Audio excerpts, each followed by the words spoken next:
There's something strange going on in Arizona's Superstition Mountains. Missing hikers, tales of lost treasure, and an obsession so strong, some people lost their heads. Literally.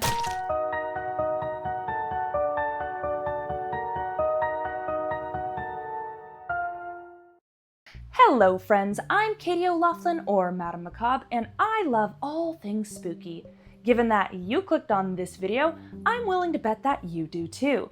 In this series, The Folklore Files, I'll be examining legends, folklore, and, you better believe, cryptids from all over the country for a deep dive on the strange and unusual. Today we'll be taking a look at good old State 48, or Arizona, where I currently happen to reside. Fun fact, I actually work for a museum, and as a consequence, I already had quite a bit of background knowledge on today's topic. The desert is full of fascinating stories and legends, but in my opinion, the legend of the Superstition Mountains and the lost Dutchman mine are possibly among the most interesting. When one first hears the name Superstition Mountains, it's common to immediately think of lost treasure and hidden gold mines. After all, Arizona has more stories of lost treasure than any other state in the country. But perhaps the most famous of these lost treasures are the Peralta and Lost Dutchman mines, actually believed by many to be one and the same. According to local folk legend, long ago, before there were ever borders separating Arizona from Mexico, the Peralta family discovered a vastly rich gold mine nestled in the Superstition Mountains. Unfortunately, that land had long since been considered the home of the Apache people's thunder god. The mountain was sacred, and mining the land, let alone for outsiders merely to trespass on it, was seen as an offense.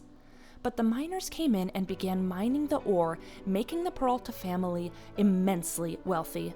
According to the legend, the Apache people at first tolerated the mining operation when it was in small numbers, but eventually more and more miners came in, tearing the land open further, and it could be tolerated no longer.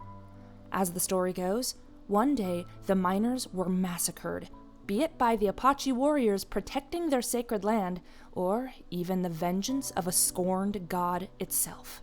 Whatever the case, it's said that only Peralta and a few other stragglers made it out and fled to Mexico, never returning to the mine again.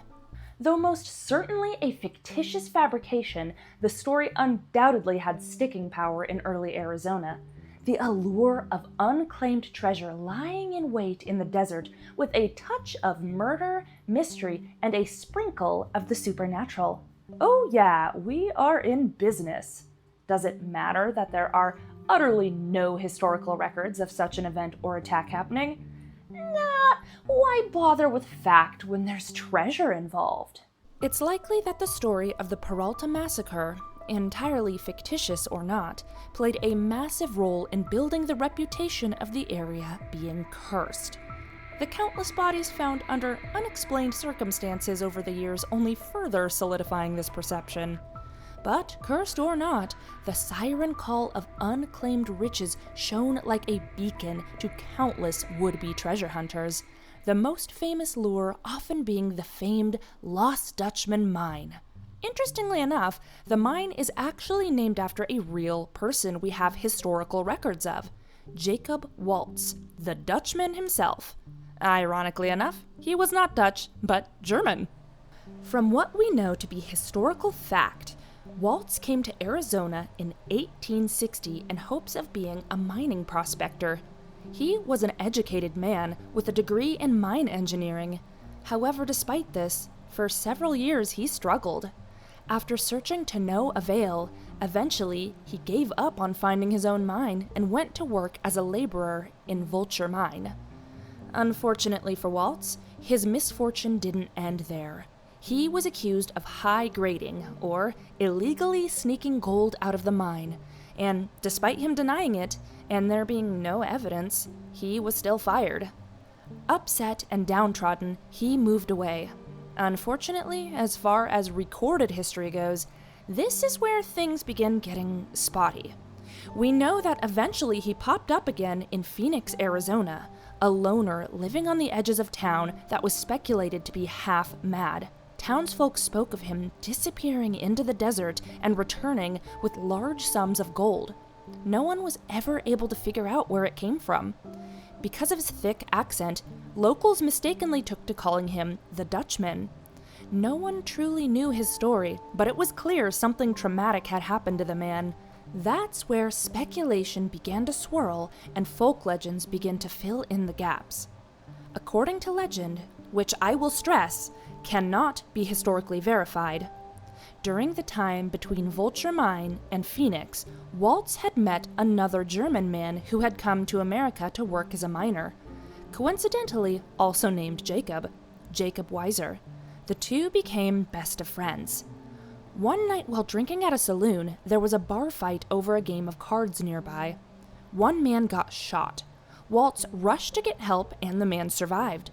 And according to legend, this man was none other than a descendant of the Peralta family, Don Miguel Peralta. As a thanks for saving his life, Peralta told the two men that he had come to America to find the gold mine his ancestor had discovered and could use the help of some prospectors. He guaranteed they would all leave as wealthy men. And so the story goes that they went out into the desert and Peralta led the way using a crude map his father had left him. The men found the mine and were shocked by the sheer wealth of it. They all packed up as much as they could carry, about $30,000 worth of gold at the time. In today's money, about $730,000, and parted ways as wealthy men. Well, if they had all done that, that would have been the end of it. Don Miguel returned to Mexico, but the two Jacobs had different plans. Waltz was happy enough with his haul and wanted he and his friend to return to town and start better lives, but Weiser wanted to continue working the mine. This didn't sit too well with Waltz. Something felt off about the area, like eyes were on him. But Weiser insisted. He said that Waltz could return home and think on it, but he'd stay behind and work on the mine alone. Should Waltz decide to come back, he'd be there waiting for him, happy to have the help. And so, Waltz returned home. The story states that after some time passed, Waltz missed his friend, so he decided one more trip back to the mine wouldn't hurt. And so, he left for the Superstition Mountains once more. He surely enough found the mine again, but something was terribly wrong. The mining site Weiser had constructed had been torn apart, and there, out in the open, laid the headless body of his friend. There were no signs of footprints or the presence of another, but the same heavy feeling of being watched persisted. And so, heartbroken, Waltz was said to have buried his friend and returned to Phoenix, changed, quieter, the hermit on the edge of town that locals began to know as the Dutchman. In his twilight years, Waltz was taken in by a kind business owner named Julia Thomas, a real woman we do have historical record of. Thomas claims that, as a thanks for the care she provided, the dying man confessed that his wealth came from a hidden mine out in the Superstition Mountains. With the last of his strength, Waltz reportedly told Thomas several clues as of how to find the mine. Some of these reportedly include: "From my mine, you can see the military trail, but from the trail, you can't see my mine. There is a rock shaped like a heart nearby, split in two by a bolt of lightning. You must pass through a natural arch. There is a large cave nearby, but it's empty. The real mine is not in the cave. The entrance is hidden behind a thick bush or mesquite. The setting sun shines into the entrance on the summer solstice." Interestingly enough, several of these clues are geographically accurate to the area, such as the old military trail and other landmarks we now have English names for, such as the famed Weaver's Needle. The trouble is, during Waltz's time, so much of the land wasn't thoroughly surveyed and didn't have recorded names, so loose descriptions was all he could leave behind. And unfortunately, these clues haven't been quite enough to solve the mystery, even to this day. Following Waltz's death, Thomas sold her business and put together a crew on an expedition into the desert to search for the mine. Unfortunately, they later returned to Phoenix, unsuccessful, broke, and disillusioned. The treasure still waiting out there, unclaimed, possibly forever. Given the fickle nature of folk legends, we may never actually know the real truth behind the supposedly cursed gold of the Lost Dutchman mine. Is it really out there? Did it ever exist? Some people say it's nothing more than a cautionary tale to warn about the dangers of greed. Others yet believe it was already found, pointing to the bounty of the Mammoth Mine, another vastly wealthy mine located in a similar area that was mysteriously flooded by a sudden angry storm. Whatever the truth, one thing remains clear. The allure of the Superstition Mountains is very real and has captured the interest of countless people, even driving some to fatal obsession. Over the years, many people have disappeared under mysterious circumstances, only furthering the reputation of the curse.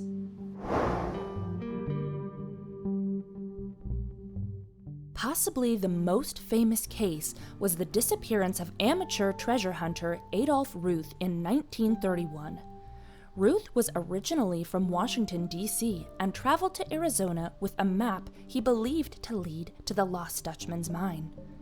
While it's not entirely certain what happened, we do know a few things. Ruth had been given many warnings not to enter the Superstition Mountains during the summer of June 1931. The region is infamous for its intense summer heat and harsh terrain. However, Ruth chose to ignore this. Within a few days of his expedition, Ruth vanished. Months later, his skull was discovered. Even more unsettlingly, there were 2 bullet holes. Despite this, the cause of death was listed as natural causes. The rest of his remains were discovered months later, away from the site of his skull. The mystery only thickened from there. You see, though Ruth's remains and supplies were found, his map was missing.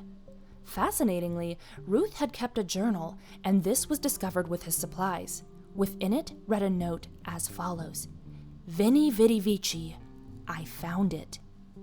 As can be expected, this led to a great deal of controversy, backlash, and speculation, and of course, a greater interest in the hunt for the Lost Dutchman mine than ever before. And as such, more would-be adventurers took off for the Superstition Mountains, never to return. Next was Oregon man James A. Cravey. Cravey was positively captured by the stories of the lost mine, so much so that in 1947 he hired a helicopter to fly him into the Superstition Mountains alone so he could chase his dream of prospecting the legendary mine. Sadly, he would never achieve this dream, as this was the last time he was seen alive. Chillingly, a few months after disappearing into the mountains, Cravey's decapitated body was discovered, stuffed inside of a sack. Due to the intense elements of the desert, there wasn't much to go on. Foul play? Animal attack? No one can definitively say. And so, the mystery grew. Went on, and more lives were claimed by the mountains. Aside from their obsessive draw to the lost gold, one thing remained constant with all of them: uncertainty and more questions than answers. Another casualty to the legend was another Oregon man, Dr. John Burns. 2 years after the disappearance of Cravey in 1949, Dr. Burns made the claim that he had finally discovered the lost mine after a trip to Arizona. Unfortunately, this was the beginning of the end for the good doctor. Shortly after returning, his body was found. It was alleged that he had taken his own life, but there were many odd things about the whole situation, including the bizarre and cryptic letters he had apparently left behind. Many of these letters didn't make much sense, but one was particularly chilling. In his ramblings, Dr. Burns stated his fears that they were after him for his knowledge of the mine's location. Naturally, this led to theories of foul play. Could it have been fellow treasure hunters? Or had his own obsession with the lost gold driven him to harm himself? We may never truly know. Beyond mysterious deaths and disappearances, the Superstition Mountains are also rife with tales of unexplainable and paranormal experiences. Hikers and campers in the area have shared countless chilling encounters.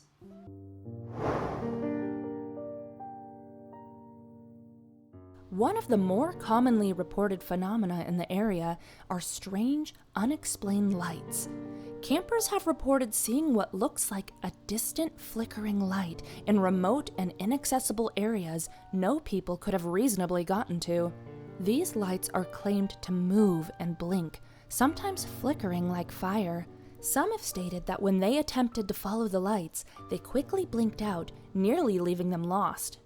There are several theories about these peculiar lights. Some say that they're ghost campfires of long-dead prospectors still searching for the lost gold, while others related them to will-o'-the-wisps, or even possibly angry spirits attempting to lure hikers off the trail to be claimed by the mountains.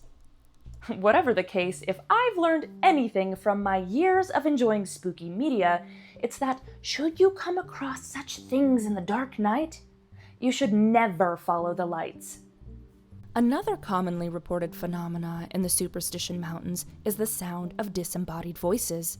Hikers have reported hearing the sound of whispering, chanting, and sometimes even crying in deep and remote parts of the mountain.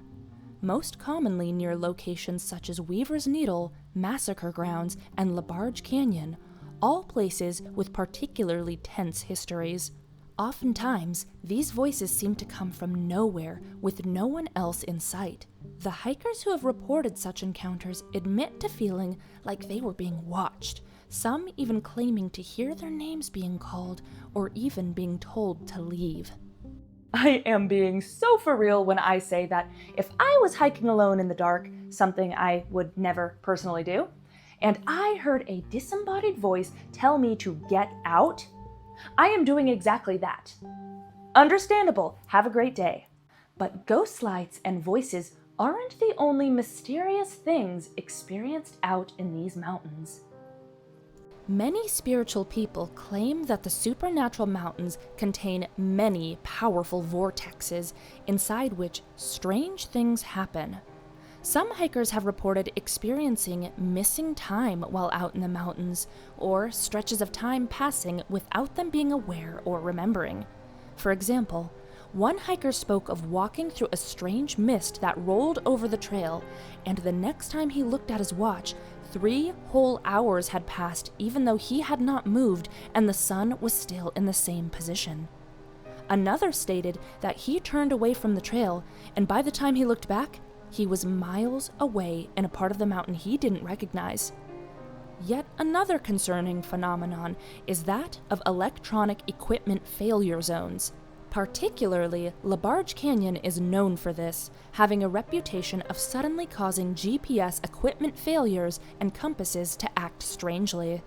This is particularly worrying if you're out alone and far from a trail, and could be responsible for some of the lost hikers in the area.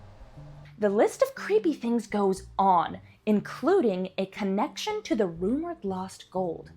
Many have said that anyone who seeks out the lost gold and gets a little too close inevitably meets with disaster soon after. Some have experienced car crashes, sudden illnesses, or even financial ruin. And others yet describe ominous dreams with one clear message: stay away from the gold. Accounts such as these continue to fuel the reputation of a curse. Now, we've been doing a lot of talking about theories and curses and tales, but I think it's time to talk a little bit more about the solid facts.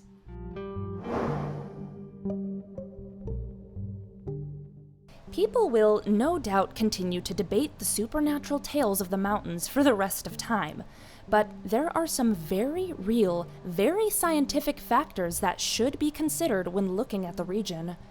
Even without curses, ghosts, and angry spirits, the Superstition Mountains are an inherently dangerous place.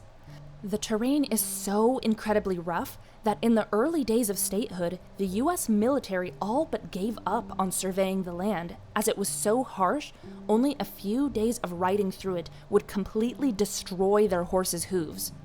There are many high mesa peaks, deep canyons, and sharp arid rocks with rapidly shifting elevations as far as the eye can see. Even with modern technology, it is an incredibly difficult place to traverse.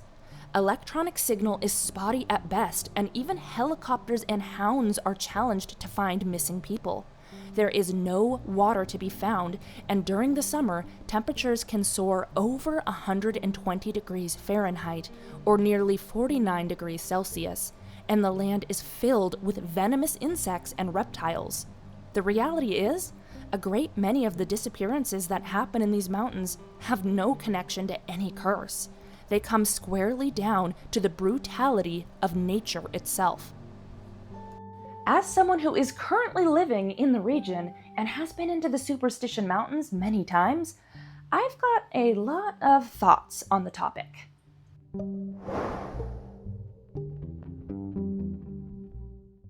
As with so many other things in life, I personally think the truth probably lies somewhere in between. Those mountains are ancient and undoubtedly carry a powerful energy to them. You can feel it when you're there. But I also think a lot has been embellished for the sake of telling an exciting story. Stories such as that of the lost Dutchman mine have endured the test of time because, quite frankly, they touch on everything that makes for a compelling story. Wealth, tragedy, mystery, and the allure of a lost treasure still waiting to be claimed. Do I think the lost Dutchman mine is real? Honestly, probably. Arizona is loaded with mines, but I can't help but feel like it's probably already been discovered and just given a different name, again like the Mammoth Mine. Or if it really is still out there, it may well have collapsed in on itself, being totally reclaimed by the earth by now. But that's not really what matters. No, the story endures because it speaks to something deeper about human nature itself. At the end of the day, I don't think it was ever really about the gold. It was more about just how far we're willing to go as a species for an idea we can't let go of. Obsession. Anyways, those are just my thoughts. What are yours? Do you believe in the curse of the Superstition Mountains?